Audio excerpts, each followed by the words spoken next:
সনাতন ধর্মকে নষ্ট করার মূল দায়ভার সনাতনীদের। নমস্কার, জয় শ্রী রাম, জয় শ্রী হনুমান। আমাদের সনাতনীদের অবস্থা আমরা নিজেরাই খারাপ করছি।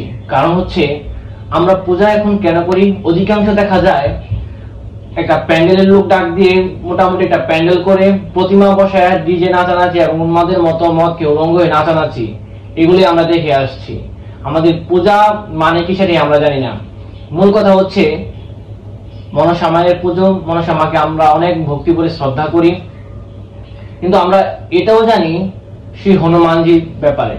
শ্রী হনুমানজিকে মহাদেব বাবার হচ্ছে একাদশতম রুদ্র অবতার, যিনি হচ্ছে ত্রেতা যুগে আবির্ভূত হয়েছিলেন। আমরা সবাই জানি শ্রী রামচন্দ্রের ভক্ত হিসেবে। শ্রী হনুমানজি হলেন মহাদেব বাবার একাদশতম রুদ্র অবতার। আর শ্রীরামচন্দ্র কার আরাধনা করতো আমরা সবাই জানি, মহাদেব বাবার আরাধনা করতো। আর সেই মহাদেব হচ্ছে এই ভক্ত রূপে এসেছিল ত্রেতা যুগে, যেখানে ভগবানেরই রক্ষা করতো শ্রী হনুমানজি। ভক্ত রক্ষক হচ্ছে শ্রী হনুমানজি, আর ভগবানের রক্ষা করতো। ত্রেতা যুগে আমরা দেখতে পাই সমুদ্র লঙ্ঘন থেকে শুরু করে লঙ্কা দাহন থেকে শুরু করে সীতামার উদ্ধারের জন্য যত কিছু হেল্প লাগে সমস্ত কিছু কিন্তু শ্রী হনুমানজি করেছে। এমনকি যখন শ্রী লক্ষণকে আপনার শক্তিশালী দিয়েছিল তখন কিন্তু সঞ্জীবনী বুড়িকে নিয়ে এসেছিল একমাত্র শ্রী হনুমানজি। যখন শ্রী রামচন্দ্র এবং শ্রী লক্ষণকে নাগ পাশে বেঁধেছিল তখন কিন্তু শ্রী হনুমানজি রক্ষা করেছিল।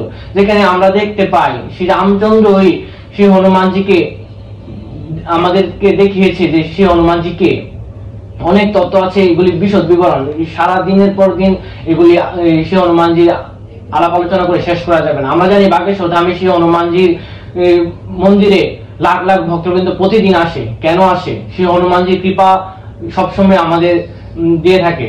শ্রী হনুমানজি হচ্ছে চিরঞ্জীবী।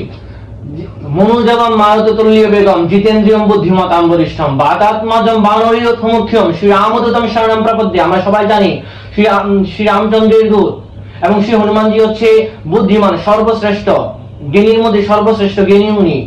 এবং হচ্ছে মন, যেটা হচ্ছে আমাদের খুব চঞ্চল, সেই মন এবং বাতাস বায়ুর চেয়ে দ্রুতগামী হচ্ছে শ্রী হনুমানজি। সেই হনুমানজির চরণে আমি সহস্র হাজার লক্ষ কোটি প্রণাম জানাই। আর শ্রী হনুমানজিকে আমরা সবাই জানি, উনিকে আমাদের জানতে হবে।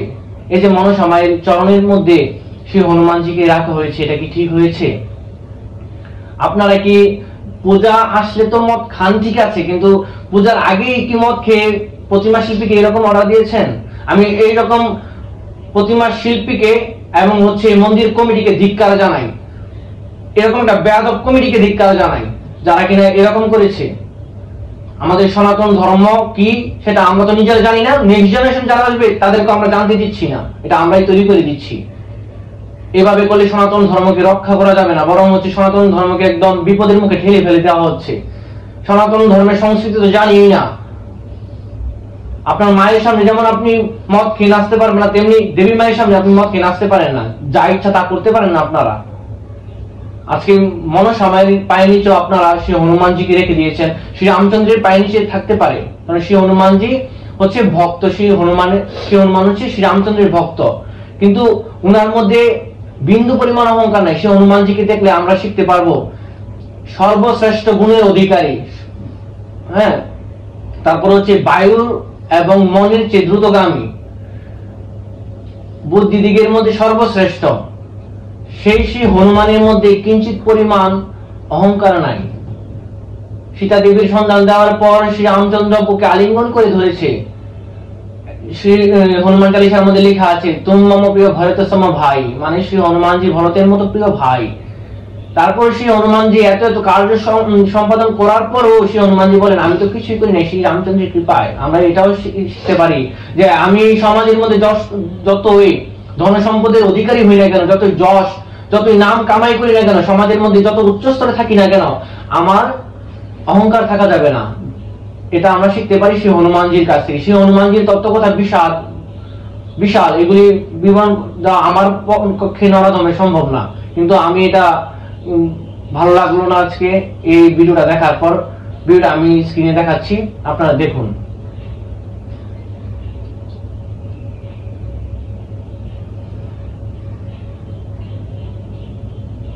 সনাতন ধর্মকে নষ্ট করার মূল দায়ভার সনাতনীদের।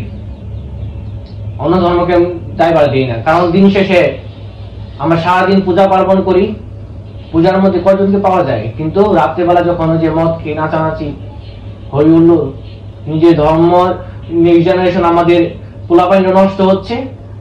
হ্যাঁ, ওরাও বলছে পূজা মানে মনে হয় এরকম, বিধর্মীয় বলবে যে ওদের পূজা মনে হয় এরকম।